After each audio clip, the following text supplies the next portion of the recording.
नमस्कार, करेन्ट न्यूजमा स्वागत छ। म अमृतराज काफले। आजको करेन्ट न्यूजमा हामी काम चलाउ हैसियतमा पुगेको सरकार र त्यही सरकारका प्रधानमन्त्रीले गरेको मन्त्रीमण्डलको विस्तार र नेकपा एमाले भित्रको विवादलाई केन्द्रमा राखेर कार्यक्रम प्रस्तुत गर्दैछौँ। संसद विघटन गरेर अध्यादेश मार्फत मुलुक चलाइरहेका प्रधानमन्त्री केपी शर्मा ओलीले मन्त्रीमण्डललाई पूर्णता दिएका छन्।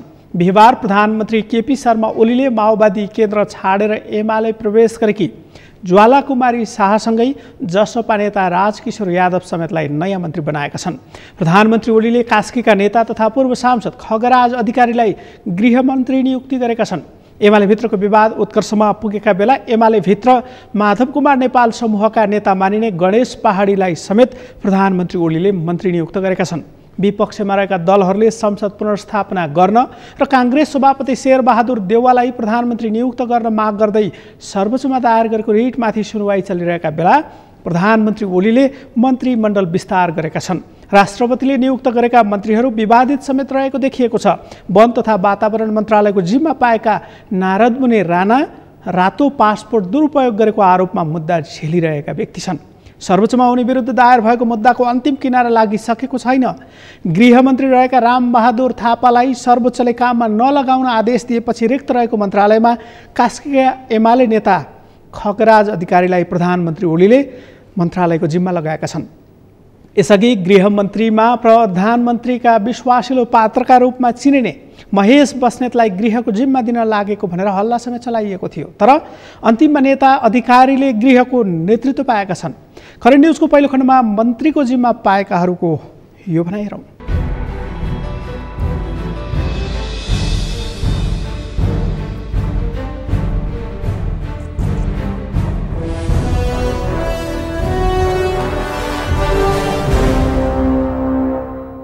शान्ति सुरक्षा अमन चयन नियम कार्यान्वयनमा अव्वल देखिनुपर्दछ र हरेक कुरा पारदर्शी हुनुपर्छ र कहीँ कतै कसैमा भ्रष्टाचारको दुर्गन्ध कहीँ भेटियो भने त्यसमा हाम्रो कम्प्रोमाइज हुँदैन। किनभने प्रधानमन्त्रीज्यूको प्रतिबद्धता नै यसैमा छ र हामीलाई उहाँले निर्देश गर्नुभएको छ र सुशासन पहिलो नम्बरको कुरा हो र विकासमा तीव्रता दिनुपर्ने छ। ठाउँ ठाउँमा हाम्रा जिल्ला प्रशासन कार्यालयहरू विकास निर्माणका काममा जहाँ ढिलासुस्ती छ, जहाँ अवरोध छ त्यो हटाउने र समन्वयात्मक काम गरेर विकास निर्माण कामलाई तीव्रता दिनुपर्ने छ। यति काम गर्दा गर्दै पनि नेपाल सरकारले प्रतिनिधि सभा विघटन भएको छ र अरू निकाय निर्वाचित निकायहरू छन्। गाउँपालिका छन्, महानगरपालिका नगरपालिकाहरू छन्, जिल्ला समन्वय समितिहरू छन्, प्रदेश सभाहरू छन्, राष्ट्रिय सभा छ, निर्वाचित संस्थाहरू यथावत छँदैछन्।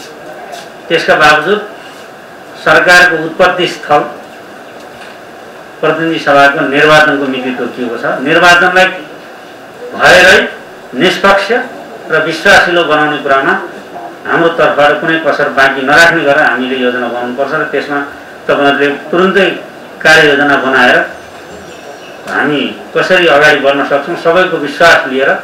बरु व्यक्तिगत रूपमा भन्नुहुन्छ भने निर्वाचनमा जित हार मेरो पहिलो प्रश्न होइन। मुलुकले जित्नुपर्छ, राजनीतिक पद्धतिले जित्नुपर्छ, त्यो जितमा हामी सबै खुसी हुन सक्नुपर्छ। त्यसैले निष्पक्ष भयरहित निर्भययुक्त वातावरणमा निर्वाचन सम्पन्न गर्ने काममा पनि हामी अत्यन्तै कुशलतापूर्वक लाग्न सक्यौँ भने सिस्टमले मुलुकले जित्छ र यस्ता यो जित्ने काममा हामी सबै पूर्ण तत्त्वचित्तका साथ लाग्नुपर्छ भन्ने मैले विश्वास लिएको छु। अब जहाँसम्म कोभिडको बेलामा फ्रन्टलाइन वर्करको रूपमा हाम्रा सुरक्षाकर्मीहरूले जुन महत्त्वपूर्ण योगदान गर्नुभएको छ, जो ज्यान हत्केलामा लिएर उहाँले काम गर्नुभएको छ, त्यहाँको प्रहरी मुख्य नेतृत्व, आइजिपी, एआइजी अनि डिआइजिपी, एसएसपी, एसपी, डिएसपी मात्रै होइन, सकल दर्जाले जुन महत्त्वपूर्ण योगदान गरेका छ त्यसका लागि म धन्यवाद दिन चाहन्छु। तपाईँहरूको यो योगदान मुलुकले सधैँभरि सम्झने छ। भूकम्पको बेला पनि मैले यहाँहरूको सहयोग प्राप्त गरेर काम गरेको अनुभव मसँग छ। तपाईँहरूको महत्त्वपूर्ण योगदान मुलुकका लागि कर्तव्यनिष्ठ भएर काम गर्नुहुनेछ र हामी तपाईँहरूको उच्च मूल्याङ्कनका साथ अगाडि बढ्नेछौँ। निजामतीतर्फका सबै साथीहरू तपाईँहरूले गरेको योगदान मुलुकले कहिले पनि बिर्सने छैन र एकदमै उच्च मनोबलका साथ कर्तव्य पथमा जनतालाई कुनै पनि गुनासो नआउने गरी कुनै पनि काममा ढिला सुस्ती नहुने गरी तपाईँहरूले कसरी कार्य सम्पादन गर्ने कार्ययोजना बनाउनु हुनेछ। र अब क्याबिनेट पछि लगत्तै हामी धेरै पर्खँदैनौँ, यो अहिले इमर्जेन्सी टाइम हो। त्यस कारणले म भोलि पर्सि अरू काममा मैले कुनै प्राथमिकता दिन्न। पहिलो काम मन्त्रालयकै काम हुन्छ, त्यसैले सचिवज्यू तपाईँले भोलिदेखि नै भोलि बिहानैदेखि हामी काम गर्छौँ, त्यो बिहान बेलुका पनि हुँदैन।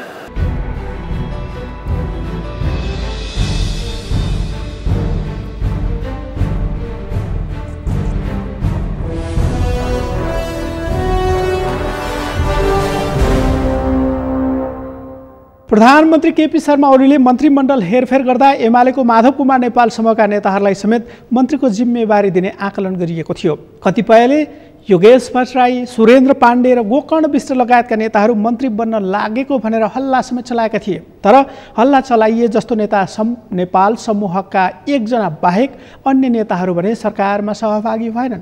नेपाल समूहका मानिने नेता गणेश पहाडीलाई प्रधानमन्त्री ओलीले सामान्य प्रशासन मन्त्रालयको जिम्मा लगाएका छन्। यसअघि नेकपा अध्यक्ष केपी शर्मा ओलीले निष्कासन गरेका नेता माधव कुमार नेपाल समूहको माग सम्बोधन गर्ने भन्दै पार्टीको एकता जोगाउनका लागि पहल गर्न आह्वान समेत गरेका थिए। तर जवाफमा निष्कासित नेता माधव कुमार नेपालले भने अध्यक्ष ओलीको आह्वान विरोधाभासपूर्ण भन्दै अध्यक्ष ओली पार्टी एकता जोगाउने पहल देखाउनका लागि मात्रै गरेको जस्तो भनेका छन्। तर सरकारमा उपप्रधानमन्त्री समेत रहेका विष्णु पौडेलले माधव नेपाल, झलनाथ खनाल समूहले अध्यक्ष ओलीलाई जवाफमा पठाएको पत्र अत्यन्त गम्भीर प्रकृतिको रहेको भनेका छन्।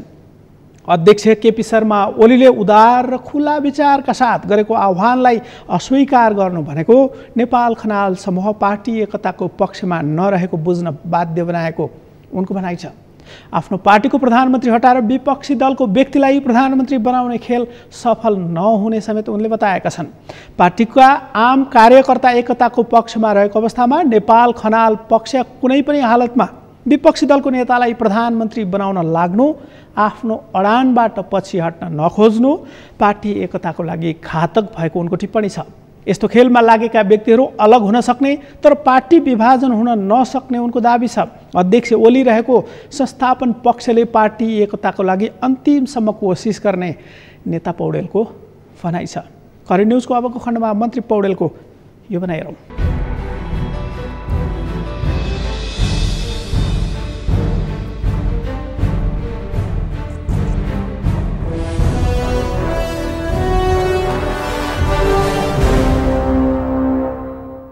आफ्नो पार्टीको अध्यक्षलाई प्रधानमन्त्री पदबाट हटाउने र विपक्षी दलको नेतालाई प्रधानमन्त्री बनाउने उद्देश्यका साथमा जुन प्रकारको हस्ताक्षर उहाँले सङ्कलन गर्नुभयो त्यो चाहिँ वास्तवमा त्यहाँबाट उहाँहरू पछाडि हट्न चाहनु भएन भन्ने कुरा बुझिन्छ। अदालत समक्ष जुन प्रकारको रिट दिनुभएको छ उहाँले प्रधानमन्त्रीको पदबाट सामान्य प्रधानमन्त्री केपी शर्मा ओलीलाई प्रधानमन्त्रीको पदबाट हटाएर विपक्षी दलको नेतालाई प्रधानमन्त्रीमा नियुक्त गरियोस् भन्ने आशयको जुन रिट निवेदन उहाँले सर्वोच्च अदालतमा प्रस्तुत गर्नुभएको छ त्यो प्रस्तावबाट समेत उहाँहरू पछाडि हट्न तयार हुनु भएन। यसको अर्थ के हो भनेदेखि उहाँहरू पार्टी एकताको पक्षमा हुनुहुन्न भन्ने कुरा यसले देखाउँछ। आफ्नो पार्टीको अध्यक्षलाई प्रधानमन्त्रीबाट हटाएर विपक्षी दलको नेतालाई प्रधानमन्त्री बनाउने जुन उहाँहरूको चाहना छ, जुन कोसिस छ, त्यहाँबाट उहाँहरू पछाडि हट्न चाहनुहुन्न भन्ने कुरो यसले देखाएको छ। यो अत्यन्तै भेटी कुरा हो भन्ने मलाई लाग्छ। हामी पार्टी एकता, आम कार्यकर्ताहरू, जनताहरू पार्टी एकता चाहिरहेका छन्, समस्याहरूको समाधान होस् भन्ने चाहिरहेका छन्। तर के भनेदेखि कुनै पनि हालतमा शेरबहादुर नेपाली कांग्रेसको नेतालाई, विपक्षी दलको नेतालाई प्रधानमन्त्री बनाउने प्रस्तावबाट पछि हट्न सकिन्न भन्ने अडान उहाँले प्रस्तुत गरिरहनु भएको छ। यो उहाँहरूको यो भूमिका पार्टी एकताका निमित्त अत्यन्त घातक छ, अत्यन्त प्रतिकूल छ। त्यसकारणले म के भन्न चाहन्छु भने नेकपा एमालेको भविष्यसँग देश र जनताको भविष्य जोडेर हेर्ने पार्टीका तमाम इमान्दार नेता कार्यकर्ता र सदस्यहरूलाई अपिल गर्न चाहन्छु, अनुरोध गर्न चाहन्छु कि पार्टी एकताको रक्षाका निमित्त आफ्नो पार्टीको हितका विरुद्ध, आफ्नो पार्टीको नेताका विरुद्धमा अर्को पार्टीको नेतालाई बोकेर हिँड्ने, आफ्नो पार्टीको हितका विरुद्धमा अरू पार्टीको हित बोकेर हिँड्ने यस खालको प्रवृत्तिलाई परास्त गर्न जरुरी छ र त्यो प्रवृत्तिबाट आफूलाई डिट्याच गर्न, अलग गर्न जरुरी छ। त्यस खालको प्रवृत्तिलाई अस्वीकार गर्दै पार्टी एकताको पक्षमा उभिनका निम्ति, पार्टी एकताको पक्षमा योगदान गर्नका निम्ति म सबै साथीहरूलाई हार्दिकतापूर्वक आग्रह गर्न चाहन्छु।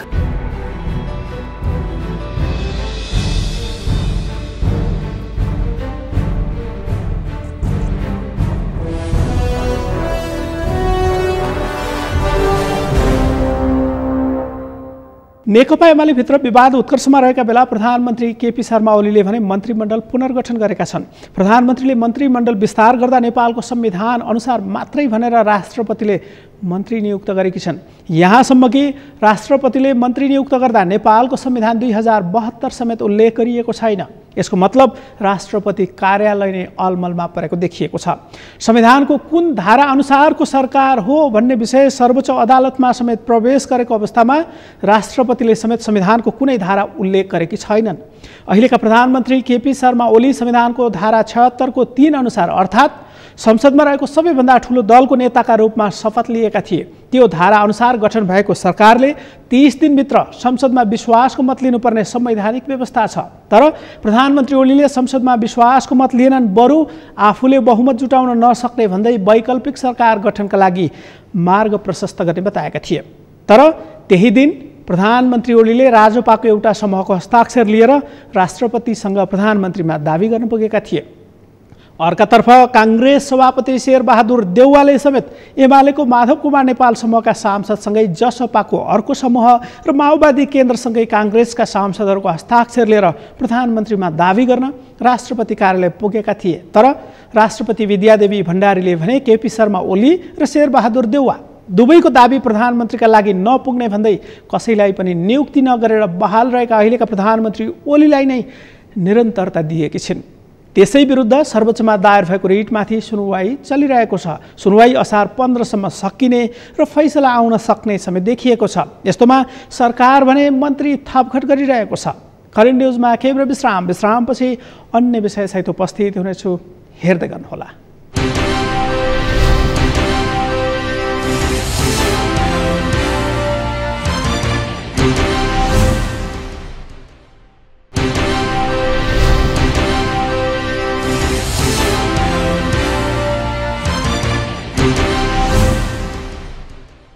विश्रामपछि करेन्ट न्युजमा फेरि पनि स्वागत छ।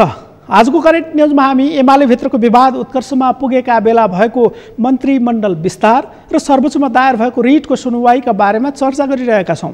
एमाले विवाद उत्कर्षमा पुगेका बेला प्रधानमन्त्री केपी शर्मा ओलीले पार्टी विभाजन रोक्नका लागि पहल सुरु गरेको भनेका छन्। उनले कारबाही गरिसकेका नेताहरूलाई पार्टी एकतामा सहभागी हुन आह्वान समेत गरेका छन्। तर उनको आह्वानले समेत एमाले एकता जोगिने अवस्थामा भने पुग्न सकेको छैन।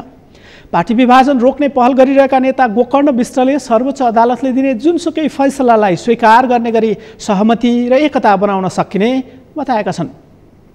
पार्टीभित्रको आन्तरिक किचलो, विभिन्न बहाना र सर्वोच्च अदालत पुगेको भन्दै पार्टी एकताको लागि सर्वोच्च अदालतले दिने फैसलालाई सबैले स्वीकार गर्ने सहमति बनाउन सकिने उनको भनाइ छ। नेता विष्टले दुवै पक्षका नेताहरूले आफ्नो व्यक्तिगत इगो, मैले गरेको सही भन्ने अडान त्याग्नुपर्ने समेत बताएका छन्। नेता विष्टले प्रतिनिधि सभा विघटन गर्ने पक्षले आफ्नो निर्णय फिर्ता लिन अप्ठ्यारो हुने र प्रधानमन्त्री विरुद्ध अर्को व्यक्तिलाई प्रधानमन्त्री बनाउन हस्ताक्षर गर्नेहरूलाई पनि हस्ताक्षर फिर्ता लिन सजिलो नहुने अवस्थामा सर्वोच्च अदालतले जे फैसला दिन्छ यसैलाई आधार मानेर अगाडि बढ्ने हो भने एकताको बाटोमा आउन सकिने नयाँ उपाय अघि सारेका छन्। पार्टीभित्र देखिएको व्यक्ति बीचको टसलले, अडानको कारणले पार्टीलाई नै समाप्त पार्ने दिशामा लैजान नदिन पार्टी एकता र कम्युनिस्ट आन्दोलन विरुद्ध भएका सबै निर्णय खारेज गरेर पनि एकताको ढोका खोल्न सकिने नेता विष्टको भनाइ छ। पार्टीको आन्तरिक किचलोमा पार्टीभित्रका अतिवादी सोच भएका केही व्यक्ति र बाहिरका केही शक्तिहरूले खेलिरहेको भन्दै उनले बाहिर भएकालाई पार्टीभित्रै ल्याउन हुन्न भन्ने र बाहिर रहेकाले आफ्नो अडान नमान्ने छुट्टै बाटो बनाउनुपर्छ भन्ने विचारले अन्तर्कलह बढाइरहेको बताएका छन्।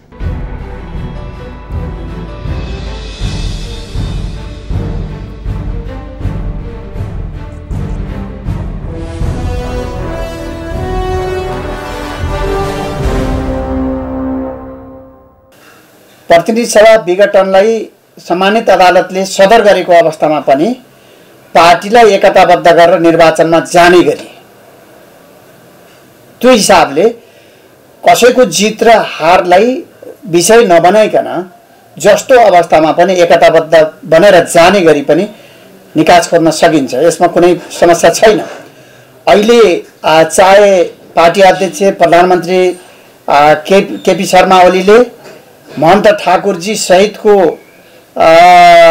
सहारालाई होस्, चाहे माधव नेपाल झलनाथ लगायत हाम्रो समूहले शेरबहादुरजी प्रचण्डजी लगायतको सहारा किन नहोस्, यी सबै दुवैतर्फका सहाराहरू फेरि पनि आफ्ना खुट्टाहरूमा विश्वास नगरेर बैशाखी टेकिएका कुरा हुन्। चाहे प्रधानमन्त्रीको तर्फबाट पार्टीभित्रको यत्रो पङ्क्तिलाई बाहिर राखेर महन्तको सहारा लिने सन्दर्भ होस्, चाहे यसको प्रतिक्रियामा अदालतमा वा अर्को प्रकारको शेरबहादुरजीलाई अगाडि सारेर गरिरहेको प्रयत्न होस्, यी फेरि पनि एउटा संसदीय अभ्यासको लागि प्रिय कुरा त होइनन् नै। यसमा आफ्ना आफ्ना तर्क त छन् नै। एउटा पक्षको होला पार्टीभित्र सहयोग नभएपछि महन्त ठाकुरको सहयोग मैले लिनु पर्यो भन्ने पनि होला, अर्को पक्षको होला यत्रो पार्टी पङ्क्तिलाई बाहिर लगाएर लोकतन्त्र र संविधानमाथि नै चुनौती दिने अवस्था पैदा भइसकेपछि अवश्य पनि लोकतन्त्र र संविधानको रक्षाका लागि हस्ताक्षर गर्नु परेको अरू पार्टीसँग भन्ने विषय पनि होला। तर यो सारा परिस्थिति कसरी उत्पन्न भयो भने पार्टीभित्र एकता कमजोर भयो, पार्टीभित्र उत्पन्न भएका अन्तर्विरोधको व्यवस्थापन हुन सकेन, एक प्रकारले आफ्ना आफ्ना अडानमा उपस्थित हुने उभिने खालको अवस्था पैदा भयो। यही कारणले यो समस्या पैदा भएको छ। तर यसका बावजुद पनि फेरि पनि मैले अघि भने जस्तै चाहे निर्वाचन प्रतिनिधि सभा पुनर्स्थापित भएको अवस्थामा, चाहे प्रतिनिधि सभा विघटन सदर भएको अवस्थामा, ती दुवै अवस्थामा पार्टीका संस्थागत फैसलाहरूलाई सम्मान गरेर जाने कुरामा सहमति गरेर पनि एकतालाई जोगाउन सकिन्छ। यो पनि एउटा उपाय हुन सक्दछ। यसमा कसैको हार र जित, कसैका जुगाका लडाईँ, कसैको मतलब आत्मसम्मानमा चोट लाग्ने विषय नै हुँदैन। यो हिसाबले हामी जान सक्छौँ। तर फेरि पनि हाम्रो प्राथमिकता पार्टी एकता कि वा अरू, हाम्रो प्राथमिकता पार्टीलाई एकताबद्ध गर्ने हो भने उपाय निस्कन्छ। होइन गए जाउँ, छोडे छोडौँ, तर यहाँ बस्ने ठाउँ दिने होइन भनेर कमरेड अध्यक्षको तर्फबाट पनि यो प्रकारका कुराहरू गर्ने, कमरेड माधव नेपाल लगायतका तर्फबाट पनि होइन जस्तो अवस्थामा पनि नयाँ विकल्प नै प्राथमिकता हो भन्ने हो भने समाधान निस्कदैन। कमरेड अध्यक्षले पनि पार्टीलाई एकताबद्ध बनाउनको लागि कोसिस गर्नु पर्यो र मुख्य जिम्मेवारी त कमरेड अध्यक्षले नै निर्वाह गर्नुपर्दछ। पार्टीको अध्यक्ष र प्रधानमन्त्रीको हैसियतले पार्टीलाई एकताबद्ध बनाउने मुख्य जिम्मेवारी फेरि पनि अध्यक्षकै हो। यसको साथसाथमा कमरेड माधव नेपाल र झलनाथ खनाल लगायत अरूको पनि पार्टीलाई एकताबद्ध बनाउनको लागि त्यही प्रकारले मतलब भूमिका हुन्छ, जिम्मेवार भूमिका निर्वाह गर्नुपर्छ।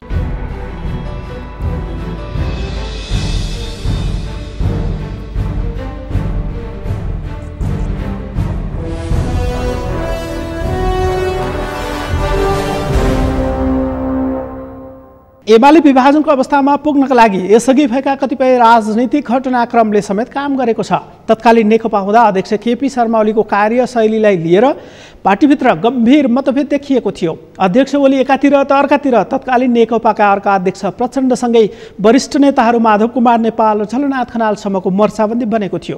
प्रचण्ड र माधव कुमार नेपाल सहितको समूहले अध्यक्ष केपी शर्मा ओलीलाई पार्टीबाटै निष्कासन गरेको थियो। तर सर्वोच्चको फैसलापछि नेकपा एकता नै बदर भयो अनि एमाले एकातिर अर्कातिर माओवादी केन्द्र बन्ने अवस्थाको सिर्जना भयो। त्यसपछि एमाले अध्यक्ष केपी शर्मा ओलीले नेता माधव कुमार नेपाल सहितका अन्य नेताहरूलाई कारबाही गर्ने अवस्थाको निर्माण भएको छ। अध्यक्ष ओलीले नेताहरू माधव कुमार नेपाल र छलनाथ खनाल सहितका 11 जना नेताहरूलाई पार्टीको साधारण सदस्य समेत नरहने गरी निष्कासन गरिसकेका छन्। अन्य 12 जना नेताहरूसँग स्पष्टीकरण मागेका छन्, तर स्पष्टीकरण मागिएका नेताहरूले अहिलेसम्म जवाफ दिएका छैनन्। यस्तो अवस्थामा एमालेकै सांसदहरूले सुदूरपश्चिम प्रदेशसभामा फ्लोर क्रस गरेका छन्। यसअघि कर्णाली प्रदेशमा समेत एमालेको सांसदहरूले फ्लोर क्रस गरेका थिए, जसलाई एमाले साधारण सदस्य समेत नरहने गरी निष्कासन गरिसकेको छ। अब सुदूरपश्चिम प्रदेशमा फ्लोर क्रस गर्ने सांसदहरूलाई 24 घण्टे स्पष्टीकरण समेत एमाले सोधेको छ।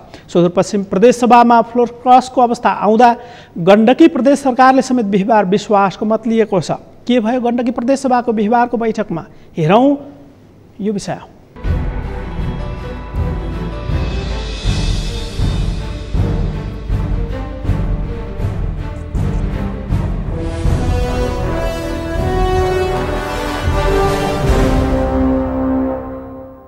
आज चाहिँ एउटा अभ्यास भयो र माननीय मुख्यमन्त्रीले सदनमा आएर पेश गर्नुभयो। उहाँले विश्वास प्राप्त गर्न सक्नु भएन, त्यो एउटा प्रक्रिया टुङ्ग्यो। अब हामीहरू अब जो हाम्रो गठबन्धन छ, हामीहरू चाहिँ यसलाई बहुमत पुर्याएर अगाडि बढ्ने प्रयत्न गर्छौँ। बहुमत पुर्याउन सकिन्छ त? सकिन्छ।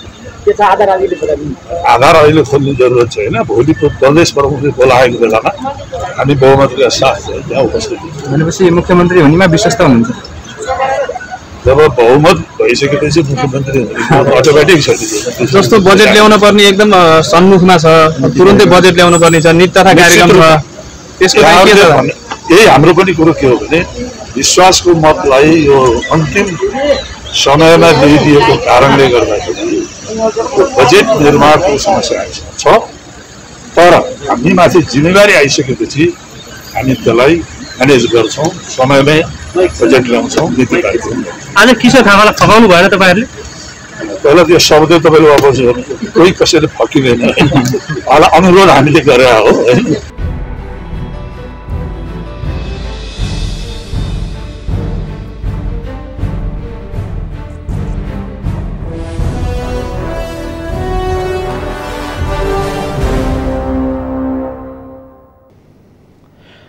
केन्द्रमा चलेको नेकपा एमाले भित्रको विवादले असर प्रदेश सभाहरूमा समेत पर्दा देशको समग्र राजनीति नै तरङ्गित हुने अवस्थामा पुगेको छ।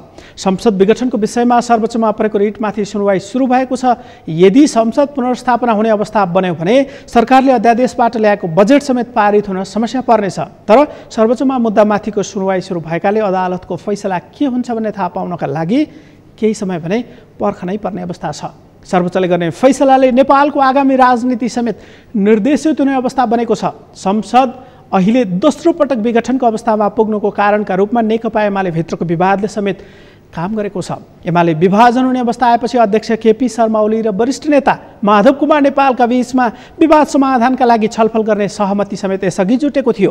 प्रधानमन्त्रीले विश्वासको मत लिने दिनको संसद बैठकमै एमालेको निर्देशन विपरीत नेपाल समूहका सांसदहरू अनुपस्थित बनेपछि भने एमाले विवाद थप बढेको थियो। त्यसपछि बहुमतको सरकार बनाउन राष्ट्रपतिले दिएको समयका बीचमा वरिष्ठ नेता नेपाल समूहका सांसदहरूले पदबाट राजीनामा दिने अन्तिम तयारी गरेपछि अध्यक्ष केपी शर्मा ओली एक कदम पछि हटेर नेता नेपालसँग छलफल समेत सुरु गरेका थिए। वरिष्ठ नेता नेपाल समूहका सांसदहरूले पदबाट राजीनामा दिएको भए विपक्षमा रहेका दलहरूको नेतृत्वमा सरकार बन्ने अवस्था देखिएपछि अर्को सरकार गठन गर्न नदिन अध्यक्ष केपी शर्मा ओलीले वरिष्ठ नेता नेपालसँग छलफल सुरु गर्दै विवाद समाधानका लागि कार्यदल गठन गर्ने सहमति समेत गरेका थिए। अध्यक्ष ओली र वरिष्ठ नेता नेपालका बीचमा भएको सहमति अनुसार 10 सदस्यीय कार्यदल समेत गठन भएको थियो, जुन कार्यदललाई 3 दिनको समय समेत सहमतिको बिन्दु खोज्नका लागि दिएको थियो। तर 2 पटक मात्रै कार्यदलको बैठक बसेर अहिले कार्यदल नै भङ्ग भएको अवस्थामा छ। कार्यदलले कुनै पनि समस्याको समाधान गर्न नसकेपछि अन्ततः नेकपा एमाले विभाजनको औपचारिक घोषणा हुन मात्रै बाँकी रहेको अवस्थामा पुगेको छ। यसले राष्ट्रिय राजनीति समेत प्रभावित हुने देखिएको छ। हवस् त, करेन्ट न्युजको आजको समय सकियो। भोलि फरक विषयका साथमा उपस्थित हुने नै छु। नेपालको पहिलो न्युज च्यानल सगरमाथा टेलिभिजन हेर्दै गर्नुहोला। म अमृतराज काफले बिदा हुन्छु। नमस्कार।